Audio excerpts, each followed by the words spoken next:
Shalom, Israel. I want to talk about this topic. The Gentiles are Israelite foreigners. Because you got some Israelites that teach that the Gentiles is always talking about the other nations, and that is never talking about Israelite foreigners. So what I want to do is go through a little history and of course the scriptures and prove that the Gentiles that were grafted in was indeed talking about Israelite foreigners and not the other nations. Now there's two things you have to understand to see this clearly. The first thing is this. You must understand that there are two sets of Gentiles. All right? You have the other nations that are not Israelites. They are Gentiles, yes. But the Gentiles that were grafted into the covenants, the Gentiles that were prophesied to come to the truth, the Gentiles that Paul taught, those were Israelites that were scattered in other lands. And we're going to prove that.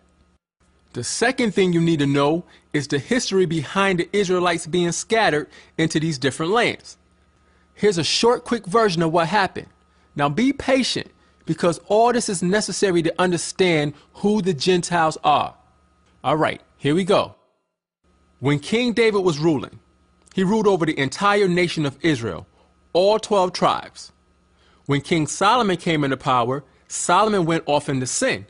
As a result, the Most High split the kingdom of Israel into two separate kingdoms. You got to understand that. You had the southern kingdom, which is referred to as the house of Judah in the Bible, which consists of Judah, Benjamin, and Levi. And you had the northern kingdom, which is referred to as the house of Israel in the Bible, which consists of Ephraim, Manasseh, Simeon, Gad, all the way down to Issachar. Now, after the split, these two kingdoms were considered by the Most High and the people who live in them to be two totally separate kingdoms and two totally separate nations. Remember that. Two totally separate kingdoms and two totally separate nations. And you could read the history of the kingdom being split in 1 Kings. Go straight to chapter 11, you can get the point. Now, after the split, the Israelites went into several captivities. You had the Assyrian captivity, the Babylonian captivity, the Persian Mede captivity, and the Greek captivity. As a result of all these different captivities, you had Israelites scattered all over the place. You had Israelites living in Rome, Corinth, Galatia, Ephesus, Philippi, Thessalonica, which, by the way, these are all the places that Paul sent letters to, and he just happened to send letters to these places where Israelites were scattered, but he was sending them to the other nations. Come on, y'all. Think about that. But anyway, you had Israelites even down in Egypt. Basically, Israelites was everywhere outside of Jerusalem. So here's the point. In the land of Jerusalem, during the time of Christ, you mainly only had the house of Judah, which consists of Judah, Benjamin, and Levi. Now, there were small remnants of some of the other tribes, but mainly and predominantly, you had Judah, Benjamin, and Levi. This history is crucial for you to know as an Israelite, because if you don't know this, you read the New Testament thinking that all 12 tribes are at full capacity in the land with Christ, and that's not how it was. And you got to know that to understand who the Gentiles really are. Now, very quickly, before we go to the scriptures, I just want to deal with this word Gentile. What does the word Gentile actually mean? Now, most people use the Strong's Concordance for their biblical definitions, so let's go there. Gentile is number 1471 in the Strong's Concordance.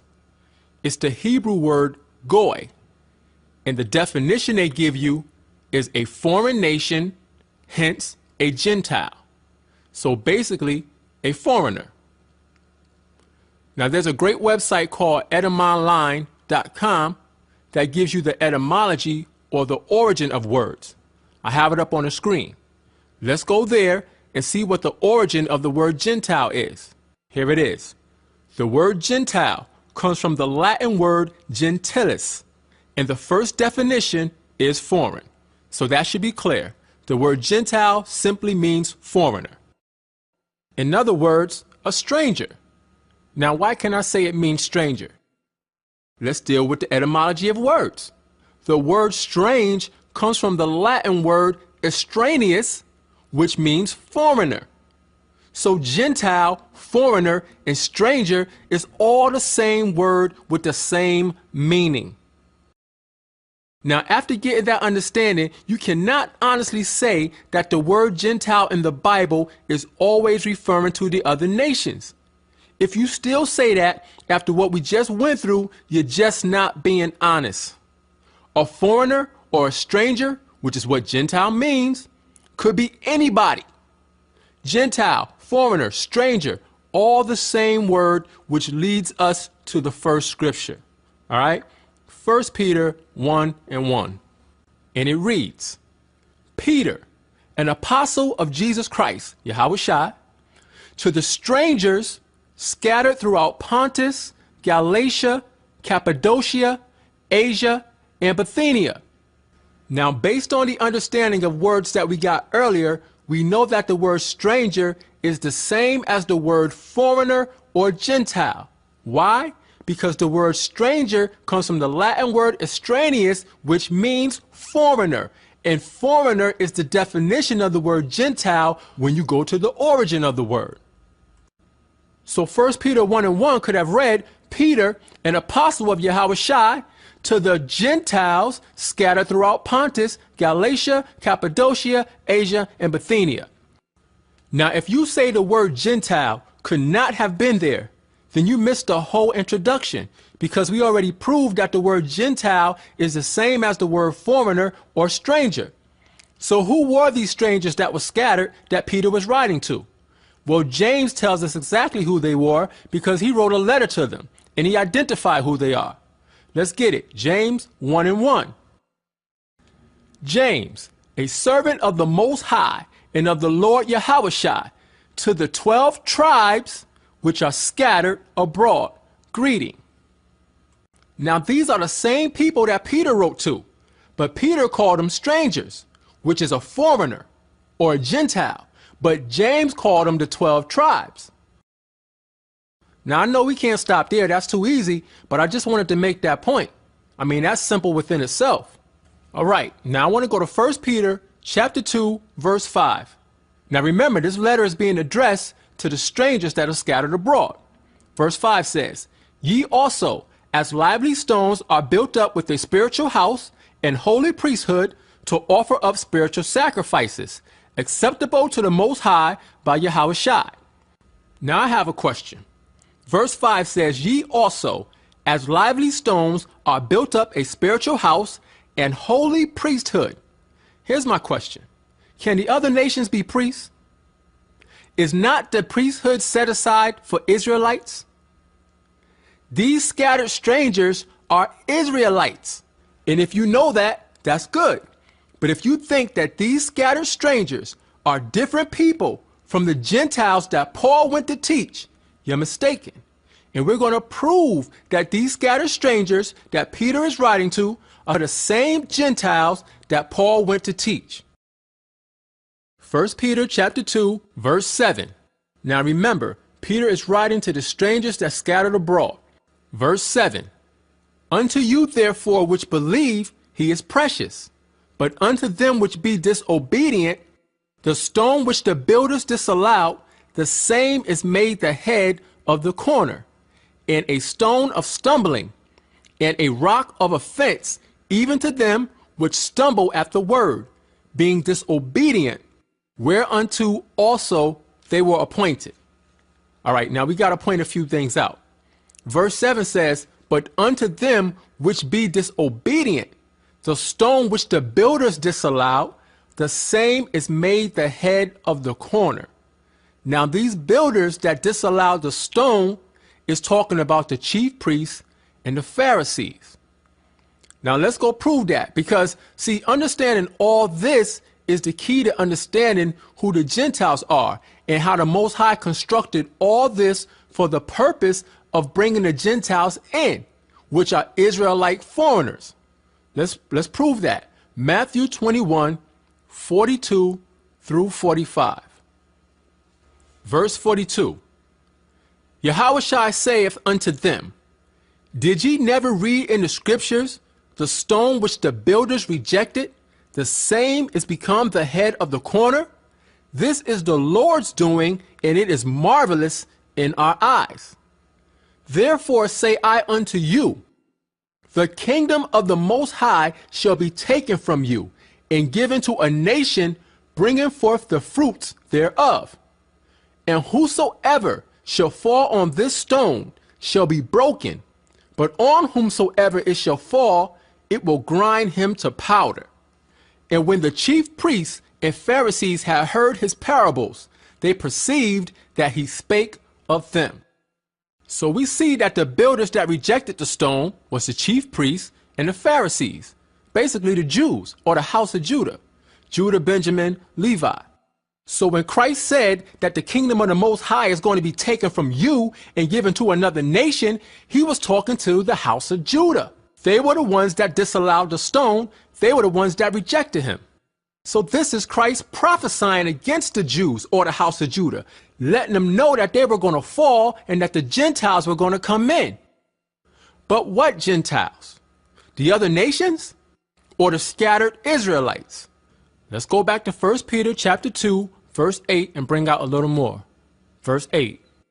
And a stone of stumbling and a rock of offense, even to them which stumble at the word, being disobedient, whereunto also they were appointed. So Peter is telling these scattered strangers that the chief priests and the Pharisees, the Jews, he's telling them that the house of Judah stumbled at the word. But he also says, whereunto also they were appointed. What is he saying? In other words, it was set up by the Most High for them to go off. Why? Let's go to the scripture and see. Why was it set up for the house of Judah to go off? Romans 11, verse 25. For I would not, brethren, that ye should be ignorant of this mystery, lest ye should be wise in your own conceits, that blindness in part is happened to Israel until the fullness of the Gentiles be come in. So the house of Judah had to go off to make room for the scattered Israelite foreigners, the Gentiles. These Gentiles here in verse 25 that were grafted in are the same people that Peter was writing to, and the same people that Christ referred to in Matthew 21, verse 43. These were the Israelites that were scattered. This is not talking about the other nations. All right, let's go back to 1 Peter chapter 2 and pick it up at verse 10. He says, which in time past were not a people, but are now the people of the Most High, which had not obtained mercy, but now have obtained mercy. So Peter tells these strangers that in the past they were not a people, but now they are the people of the Most High. Now let's go to the precept to this verse and see if this is talking about the other nations or Israelites. Hosea chapter 1, verse 10.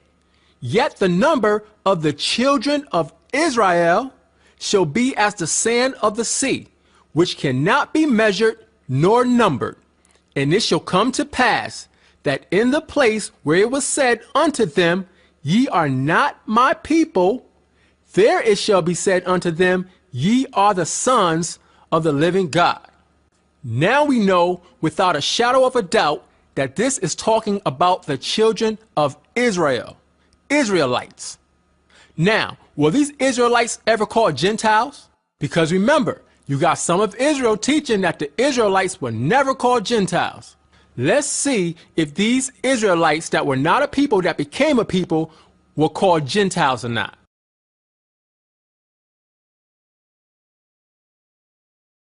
Let's go to Romans 9, verses 24 and 25. Verse 24. Even us, whom he hath called, not of the Jews only, but also of the Gentiles. So Paul is saying the Most High didn't only call the Jews, he called the Gentiles too. So let's see who these Gentiles are that the Most High called. Verse 25. As he saith also in OC, I will call them my people, which were not my people, and her beloved, which was not my beloved. Verse 26, and it shall come to pass that in the place where it was said unto them, ye are not my people, there shall they be called the children of the living God. Now we just read this in Hosea 1 and 10. But Paul calls them Gentiles in Romans 9, verse 24, but he's referring to Hosea 1 and 10, where they were identified as being the children of Israel. So Israelites were being called Gentiles. Paul called them Gentiles, which also proves that the Gentiles that Paul went to teach were these same Israelite foreigners from Hosea 1 and 10. Hosea 1 and 10 and Romans 9 and 26 is the same exact quote and the same exact people. So if they were Israelites in Hosea 1 and 10, then they're still Israelites in Romans 9 and 26. Paul called them Gentiles in verse 24 because the scattered Israelites were being called Gentiles. You can't get around that. And that same quote is found again in 1 Peter chapter 2, verse 10, proving that the same people that Peter wrote to are the same people that Paul went to. The Gentiles, which are the children of Israel from Hosea chapter 1, verse 10. Now let's go back to 1 Peter chapter 2, verse 10, which in time past were not a people, but are now the people of the Most High, which had not obtained mercy, but now have obtained mercy. Who didn't obtain mercy from the Most High, but now has obtained mercy? Is it the other nations? Let's go back to Hosea chapter 1, verse 6 and 7. Precept upon precept, line upon line, here a little and there a little. That's how you got to do it to get the truth. It takes a little longer, but that's how you get the truth. Hosea 1, verse 6. And she conceived again and bare a daughter. And the Most High said unto him, call her name Laruhamah, for I will no more have mercy upon the house of Israel, but I will utterly take them away. But I will have mercy upon the house of Judah. So the Most High had mercy on the house of Judah, but he didn't have mercy on the house of Israel. However, he promised that eventually he would have mercy on the house of Israel. Let's get that in Hosea 2, verse 23. And I will sow her unto me in the earth, and I will have mercy upon her that had not obtained mercy. And I will say to them which were not my people, thou art my people, and they shall say, thou art my power. So you see here that it was the house of Israel that didn't obtain mercy, but the Most High promised that he would give it to them. So how did he do it? Let's go to it and read it. Matthew 15, verse 24. But he answered and said, I am not sent but unto the lost sheep of the house of Israel. That's beautiful. It was through Christ, Yahweh Shai, that the house of Israel obtained the mercy that the Most High promised them in the book of Hosea. Now, when you read Hosea 1 and 10, you see that they were not the Most High's people, but they became the Most High's people. These people represent the fullness of the Gentiles coming in. They were Gentiles in the sense that they weren't keeping the customs anymore. Most of them had fell into idolatry and they didn't live in Jerusalem. This is why Peter called them scattered strangers. They were foreigners, Gentiles, but they were prophesied to come back into the fold. Once again, let's look at Romans 11:25. For I would not, brethren, that ye should be ignorant of this mystery, lest ye should be wise in your own conceits, that blindness in part is happened to Israel, here's the part, until the fullness of the Gentiles be come in. So you have to remember the history. The northern kingdom, which is the house of Israel, was put away by the Most High. That's in Jeremiah 3 and 8. Let's get that. Jeremiah 3 and 8. And I saw when for all the causes whereby backsliding Israel committed adultery, I have put her away and given her a bill of divorce. Yet her treacherous sister Judah fared not, but went and played the harlot also. But remember, he had mercy on Judah. We looked at that. But he didn't have mercy on Israel. He put them away. The Most High disowned the northern kingdom. He rejected them. They became strangers to the covenants. That's in Ephesians 2, 11 through 14. Ephesians 2, verse 11. Wherefore, remember that ye being in time past Gentiles in the flesh, who are called uncircumcision by that which is called the circumcision in the flesh made by hands, that at that time ye were without Christ, being aliens from the commonwealth of Israel and strangers from the covenants of promise, having no hope and without the Most High in the world. But now in Yahushua, ye who sometimes were far off are made nigh by the blood of Christ. For he is our peace, who have made both one and have broken down the middle wall of partition between us. So why did he have to break down the middle wall of partition between us? Because the southern kingdom, the house of Judah, was looking at the northern kingdom, the house of Israel, as a totally separate people and a totally separate nation. They were looking at them as Gentiles. Ezekiel 37, verses 21 and 22. And say unto them, Thus saith the Lord power, Behold, I will take the children of Israel from among the heathen, whither they be gone, and will gather them on every side and bring them into their own land. Listen to this, verse 22.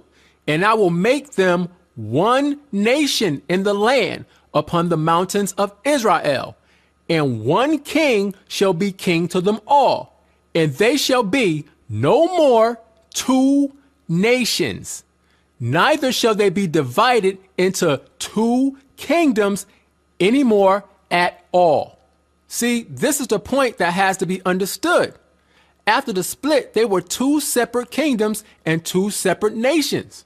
And that's why Ephesians 2:14 says, He is our peace, who have made both one and have broken down the middle wall of partition between us, because they had become separate in two, but he came to make them one again. Now let's go back to Matthew 21, verse 43, and see how the prophecy that Christ spoke fits in and wrap all this up. Verse 43, Therefore say I unto you, the kingdom of the Most High shall be taken from you and given to a nation, bringing forth the fruits thereof. Now this nation that was going to receive the kingdom was the house of Israel, the northern kingdom, those that the Most High put away, the Gentiles, those that were scattered, the strangers, the people that Peter was writing to. It's all the same people. It was a plan. It was the mystery that Paul spoke of in Ephesians. Those Gentiles were Israelite foreigners. All right, now that we established that this nation that Christ spoke about were Israelites, let's read that prophecy one last time. Matthew 21, verse 43. Therefore say I unto you, the kingdom of the Most High shall be taken from you and given to a nation, bringing forth the fruits thereof. Now, the reason I wanted to read that again is because I want to show you when this prophecy was fulfilled. Let's go to the book of Acts, chapter 13, verse 46. Then Paul and Barnabas waxed bold and said, It was necessary that the word of the Most High should first have been spoken to you. But seeing ye put it from you and judge yourselves unworthy of everlasting life, lo, we turn to the Gentiles. Now, we already established that when Christ made this prophecy in Matthew 21, he was talking about the house of Israel. So when Paul said this, who do you think he was talking about? He was talking about the same people Christ was talking about, the house of Israel, the strangers, the Israelite foreigners, which are the Gentiles. Look at it again. He said, lo, we turn to the Gentiles. This is the same prophecy that Christ spoke. So when you see Paul going to the Gentiles in the scriptures, it's not talking about the other nations. Those Gentiles that Paul went to were Israelite foreigners who were being called Gentiles. The Most High is not the author of confusion.